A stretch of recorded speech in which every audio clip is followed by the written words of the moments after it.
Christmas season is here, and you know that's happy, happy, happy everywhere. Happy to go to events, happy family times, happy meals, and sometimes too many happy meals, you know what I mean? But when we think about the holidays, we think about the ups, you know, the Christmas events, the plays at church, things with the kids, going to special lighting, driving around the neighborhoods, looking who's got the best lights or the different lights or that house that always does it so big. But not all of us are having a good time around the holidays. You know, I'm a psychologist, Christian counselor, been counseling people for many years. And sometimes this season actually is hard for people. Someone you know, maybe yourself. Depression can be a very real thing during this time or even throughout the year.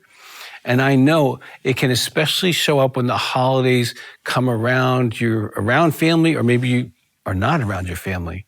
Maybe you have broken relationships. Maybe there's things that have happened, divorces, separations, death of a child or a family member, all kinds, loss of jobs, moving. All these things can be stressful situations that can be factors in the holidays for some of us. And we need to be, as church members and a Christian, aware of those people that are in those situations. Just kind of keep your eyes and ears open and pray for the Spirit to show you those people. Well, in 1 Thessalonians 5:23, it says to sanctify your whole spirit, soul, and body. When we talk about depression can be rooted in any one of these areas. In 1 Samuel 16, Scripture talks about King Saul having like a spirit of depression that would come on him. And David would play his instrument and the spirit would lift off of him and he would feel better. And those kind of temporary depressions, that can happen, okay? Another kind of depression is when you're not in agreement with God. Now, I'm going to talk to some of you. You might be walking away. You could be actually walking in rebellion against God, and you and him are not feeling so good. You're not happy with yourself because you know you're called to something better. You know you should be following him, okay? And you feel depressed because you're not living up to what you know is right. And even more so, if you're like a prodigal and you're going home to a Christian family, you can feel really down about yourself. Well, that one's easy to fix. You can say, Jesus, forgive me. You can come home and he will wash you and love you. Okay, that one is the easiest to fix when we're in spiritual disagreement with God and we're getting depressed because of it. Come home. Even right now, just say, Jesus, forgive me, and come home. And when you go home, tell people you've come back to the Father. And they'll celebrate with you, and that kind of depression can leave very quickly, instantaneously, if that's what's causing it. Now, other forms of depression can be brought about because of the way you think. You know, as a man thinketh in his heart, so is he.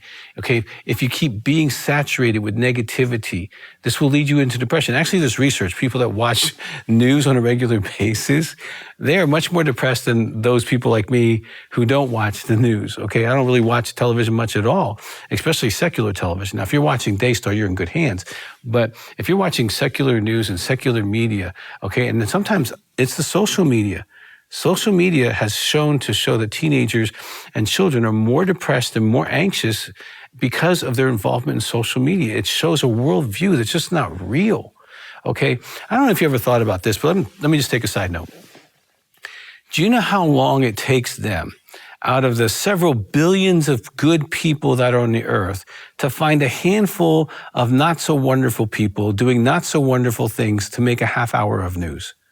That's how good the world is, okay? But when you're only watching the bad, you think the world is in a really bad place, okay?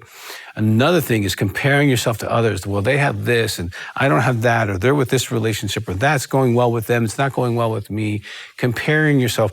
Paul encouraged not to compare ourselves one to another, okay? Because we're not on the same path, we're not on the same journey, not on the same gifts, okay? So that can be another way that you can get down, and that's self-inflicted. And you can still have some of the same symptoms we'll talk about a little bit later. Now, there's also some biological factors, and I'm talking about some basic things right now. The way you're eating can get you depressed, okay? Many of us have seen specials on television or things like that where they talk about maybe different fast food restaurants or different ways of eating that actually causes depression, waking, and all that kind of stuff. Looking at your carb intake, looking at your sugar intake, because these things affect your mood and they affect your brain, your neurochemistry. Caffeine can set you up, set you down, set you up, set you down, and before you know it, you feel like you're really depressed, okay? Count the cookies, the cakes, the pumpkins, the pies, all the stuff that goes along with the holidays. If that's seasonal, you won't be affected, but if it's a lifestyle, you can literally find yourself being in a carb funk, a sugar funk, and you know what? You'll feel exactly the same way as someone who's depressed. And then you know what you'll do? You'll eat more of those. You'll go get another coffee and you'll jack yourself back up, which makes your body take yourself back down. I remember being addicted to caffeine. I remember being addicted to sugar. I don't eat white sugar because of that. I would be going to school and I literally, in my backpack, I would have, there's the little M&M bags, the peanut M&Ms, the little ones about this big, but then there's the family pack. I had the family pack of peanut M&Ms in my backpack at all times until the Lord said to me, stop. Literally. And sugar's been gone, okay?